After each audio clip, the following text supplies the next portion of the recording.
Soyez les bienvenus. Mais avant de commencer, n'oubliez pas de vous abonner et d'appuyer sur la cloche de notification pour ne rater aucune de nos prochaines vidéos.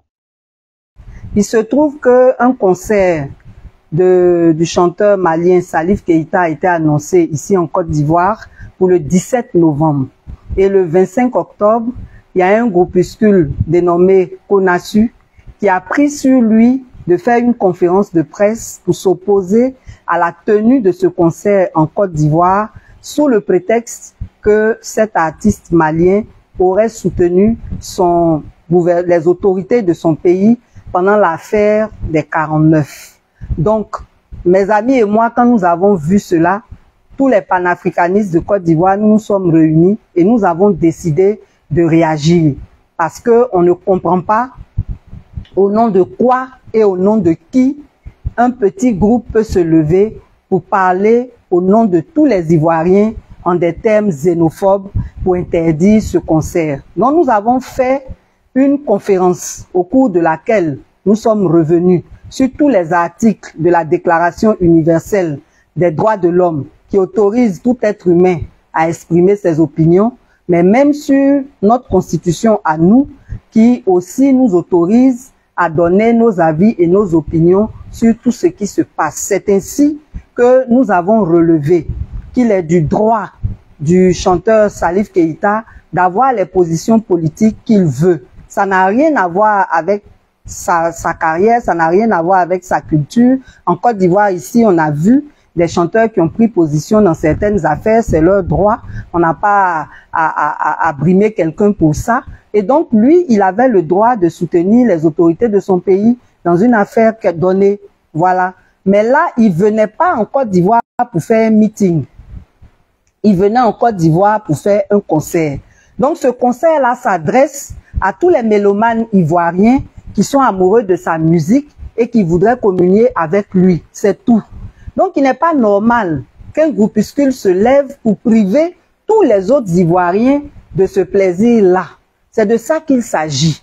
Et donc, nous avons réagi pour dire qu'au nom de la solidarité africaine, au nom de la culture, au nom de la liberté d'expression, au nom de la démocratie, c'est pas normal que ce groupe-là s'arroge le droit de décider pour tous les Ivoiriens et que nous, on s'opposait à cela et donc qu'on annonce à toute l'opinion nationale et internationale que nous ne sommes pas d'accord avec cette position et que nous encourageons Salif Keita à faire son concert. Nous avons aussi dénoncé la passivité de l'État de Côte d'Ivoire face à cette affaire, de même que les artistes ivoiriens en général qui auraient pu soutenir leurs confrères. Donc, après, on a vu dans les commentaires que certains se plaignaient du fait qu'on n'ait pas réagi lorsque le concert de Didi B a été annulé à Bamako. Donc, moi, j'ai été franchement surprise de cette réaction et donc, j'ai fait mes recherches. À ma grande surprise, je découvre que le concert de Didi B à Bamako était prévu pour le 24 septembre 2022. Et le 11 septembre, compte tenu de la tension qu'il y avait entre le Mali et la Côte d'Ivoire, les organisateurs de ce concert eux-mêmes ont décidé d'eux-mêmes de renoncer à ce spectacle. C'est tellement différent. C'est tellement différent. Et donc, je voulais relever 3 choses par rapport à ça. La première chose, c'est que même si vous êtes payé pour être bête, essayez de réfléchir un peu. Même si vous êtes payé pour agresser les autres, essayez de réfléchir un peu. Comment moi, on peut me reprocher, à un moment où j'étais en prison, j'ai été arrêté le 22 août 2022, l'affaire a eu lieu en septembre 2022, comment étant en prison, je pouvais réagir sur cette affaire. Et même si je n'étais pas en prison, il se trouve que c'est pas la même chose. Chez nous, en sociologie, là, on dit ne comparer que ce qui est comparable. Ça veut dire que on ne compare que ce qui a des similitudes. Excusez-moi. Donc, on peut pas comparer une affaire où des organisateurs eux-mêmes décident que selon le climat politique, ils décident de reporter un concert. Et puis, une autre situation où c'est des individus isolés qui se lèvent d'eux-mêmes pour manifester un acte de xénophobie envers un artiste malien. Et quand je dis xénophobie, je pèse mes mots, parce que ce groupuscule-là, c'est des gens qui ne sortent que quand il s'agit du Mali, bizarrement. Quand c'est pas le Mali, là, eux, ils n'ont rien à dire. Ils sont pas société civile, ils n'ont rien à dire. Mais quand il s'agit du Mali, c'est là qu'ils s'illustrent. Depuis l'affaire des 49 jusqu'à aujourd'hui, plusieurs fois, ils sont sortis, mais seulement quand il s'agit de Maliens. Il y a un problème. Vous ne pouvez pas imposer votre inculture à tout le monde. On ne peut pas accepter que des gens pensent que les Ivoiriens s'opposent à ce que Salif Keïta vienne faire un concert en Côte d'Ivoire. C'est pas possible, c'est pas les Ivoiriens.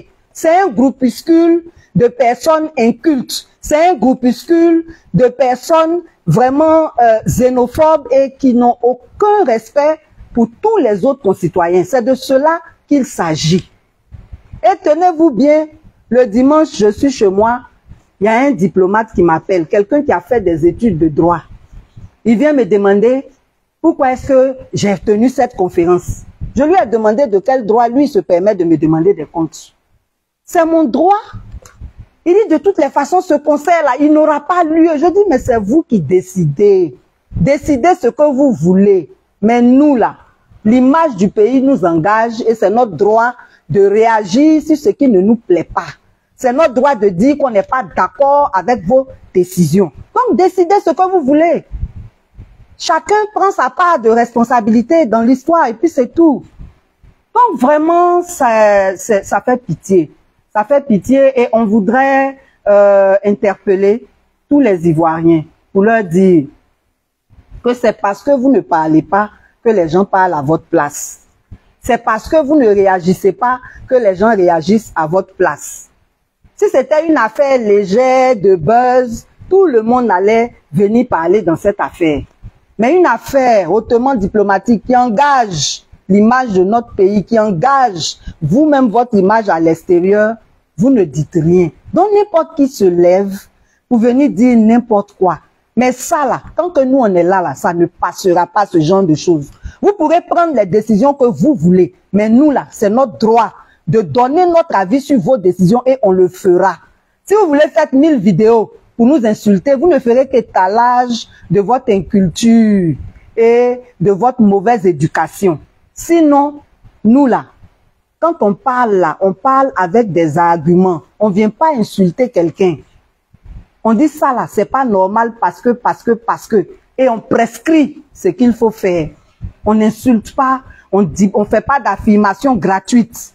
Donc, je voudrais donc dire qu'on a fait cette mise au point juste pour éclairer l'opinion parce qu'il y a des gens qui ne sont pas informés de cette affaire. J'ai vu même sur les posts quand quelqu'un a dit mais pourquoi on n'a pas réagi pour Didibé, d'autres personnes qui ont tout de suite commencé à croire qu'il y avait un problème. Il faut vérifier les informations, c'est très important. Il ne faut pas avaler tout ce qu'on vous sert parce qu'il y a beaucoup de personnes de mauvaise foi sur la toile. Cela dit, nous encourageons l'État de Côte d'Ivoire à corriger cette erreur. Si l'État de Côte d'Ivoire ne veut pas que le Malien Salif Keïta fasse son concert, qu'il prenne ses responsabilités. Mais il ne faut pas laisser un groupuscule venir salir toute une nation. Si vous ne dites rien, c'est que vous êtes d'accord et c'est vraiment dommage. Si vous n'êtes pas d'accord, alors réagissez et permettez que ce concert-là se tienne. Voilà. On interpelle aussi tous les artistes ivoiriens parce que c'est pas normal. Chaque artiste devrait avoir le droit de prester où il veut, partout où il a des mélomanes. Voilà. On poursuit. Depuis un certain temps, on assiste vraiment à beaucoup de crimes crapuleux dans notre pays et ça devient inquiétant. J'ai partagé une vidéo avant-hier où il y a un jeune qui était en train de rendre le témoignage d'un adolescent qu'un passant a accosté pour lui demander d'aller acheter une cigarette pour lui. Et quand il est allé acheter la cigarette, au retour, il ne retrouve pas le monsieur au même endroit. Il trouve une autre personne qui lui dit non, le monsieur est devant là-bas, il faut le trouver là-bas pour lui donner sa cigarette. C'est un enfant, sinon il aurait pu se demander comment celui-là sait que l'autre m'a envoyé. Mais lui, il s'en va donner. Arrivé là-bas, on l'étrangle. Il a eu de la chance, on n'a pas achevé de l'étrangler que quelqu'un est intervenu et il a eu la vie sauve. Donc vraiment, c'est de demander, de dire à vos enfants que si dans la rue on les accoste, les gens n'ont qu'à les traiter d'impolis s'ils veulent, mais qu'ils ne parlent pas avec les inconnus. Nous sommes en fin d'année. De la même manière, en période électorale, les gens font des crimes rituels là. C'est comme ça, en fin d'année, les gens aussi font des crimes rituels. Donc cet enfant-là a échappé, mais le témoignage a été publié pour conscientiser les parents afin que on évite ce genre de choses, on évite les enlèvements, on évite les meurtres, les crimes rituels. Dans la même veine, à Vavois, il y a 2 jeunes filles qui ont été tuées, assassinées par un jeune qui a mutilé leur corps. Les femmes de Vavois ont manifesté dans les rues de Vavois. Bon, on n'a pas voulu publier ça, mais sinon la vidéo est là. Et elles réclamaient justice. Donc, on espère que les gens vont faire droit à ces victimes-là pour que cela serve de leçon. Parce que quand les gens font des choses comme ça et puis après on apprend qu'ils sont libérés, c'est décourageant. Ça met les populations dans une insécurité totale. Il y a eu aussi un crime pareil à Korogo. À Korogo aussi, il y a un monsieur de 35 ans qui a tué son propre frère. Son propre frère, il s'appelle Kabié Assi Eli. Il a tué son frère de 28 ans qui s'appelle Kabié Emmanuel, Kabié Kwasi Emmanuel, simplement à cause de querelles domestiques. Il a demandé à son petit frère pourquoi il n'a pas lavé les assiettes, pourquoi il n'a pas lavé la douche. C'est palabres de ça là. Il a pris pilon pour taper son frère. Non content de l'assommer, il a pris machette même pour couper son corps en 2. Vous voyez, c'est vraiment dommage qu'il y ait des gens comme ça. Souvent, on vit avec des psychopathes et puis on ne sait pas. Donc, il faut faire attention. Il faut faire attention. Là, on est en train de vous parler de frères, à plus forte raison des amis ou autres. Donc, vraiment, faites attention dans vos relations avec les autres. Il est mieux de ne pas en arriver aux mains parce qu'on ne sait jamais. Voilà, il y a qu'au vraiment à la famille, c'est vraiment vilain, mais bon. Il y a un conflit communautaire qui a eu lieu à Gagnoa, dans le village de Dougroup Alegnoa, entre les communautés Baoulé et Bété.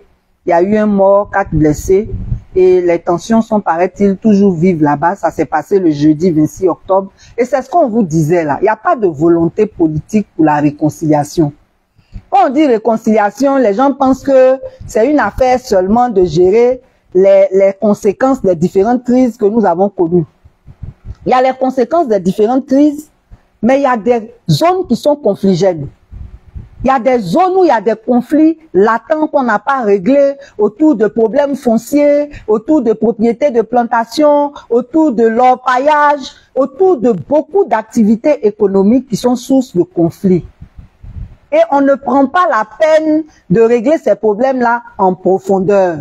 On les règle superficiellement et à la moindre étincelle, ces problèmes-là surgissent et ça crée du désordre dans la communauté, ça crée des tensions. On en arrive parfois à des affrontements et donc ça donne des morts, ça donne des blessés et tout ça, ce n'est pas rassurant. Donc il serait bien et très indiqué que Madame la ministre en charge de la cohésion nationale prenne en compte ce que nous sommes en train de dire. Nous, si vous voulez, on viendra vers vous. Nous, on a fait le tour de la Côte d'Ivoire. On sait, dans chaque zone là, quels sont les problèmes qu'il y a, qui mériteraient d'être réglés avant qu'on en arrive, en 2025, avant qu'on en arrive à des développements graves. Donc, vraiment, on voudrait vous interpeller sur cette question-là. Faites en sorte qu'il y ait des dispositions qui soient prises pour régler ces problèmes-là, parce que c'est des choses qu'on aurait pu éviter. Voilà. On va terminer avec la cherté de la vie. La cherté de la vie, là, ça continue. Ça continue. Ça continue tellement que les gens même ne parlent plus. Parce que il n'y a pas de réaction de la part du gouvernement. Le 30 août, ils ont pris encore leurs éternels prix plafonnés que les commerçants n'appliquent pas là. On vous a déjà expliqué. Quand ils veulent prendre leurs décisions là, ils n'associent pas les commerçants. Récemment, même les commerçants ont écrit au chef de l'État pour dire qu'ils veulent lui parler. parce que le ministère du Commerce ne les écoute pas. On ne peut pas prendre des décisions que les commerçants doivent appliquer sans les commerçants. Et dans tout ça, là, c'est nous qui payons. Le riz continue d'augmenter, les denrées continuent d'augmenter. Cette année même où il a beaucoup plu, là, il y a beaucoup de produits vivriers. Et pourtant, c'est toujours très, très cher sur le marché. En tout cas, yako à tous ceux qui sont pauvres, qui n'ont même pas un repas par jour. Mais vraiment, on veut interpeller nos autorités. Il y a même un document qui est sorti, des statistiques sur les pays africains les plus chers. Et dans le classement, on vient après le Sénégal. C'est vraiment grave, quoi. C'est vraiment grave et vraiment, il faut que nos autorités fassent quelque chose parce que c'est compliqué. C'est vraiment compliqué. Donc, vous aussi, les populations ivoiriennes, n'arrêtez pas de vous plaindre. Au lieu de rester dans les buzz inutiles qui ne vous apportent rien, non seulement ça bouffe votre connexion, mais ça ne vous apporte absolument rien. Restez concentrés sur les problèmes qui vous concernent, qui concernent votre existence, qui concernent votre vie. C'est vraiment important. Voilà. Donc, on va voir dans quelle mesure faire un focus encore sur la cherté de la vie, faire parler les commerçants, faire parler les vendeuses, les ménagères, pour que vous voyez à quel point tout le monde est impuissant face à cette situation pour laquelle l'État ne bouge pas. Voilà. Voilà, c'est tout pour cette vidéo. Si elle vous a plu, n'oubliez pas de mettre un like et de vous abonner si ce n'est pas encore fait. Sur ce, merci et à très bientôt.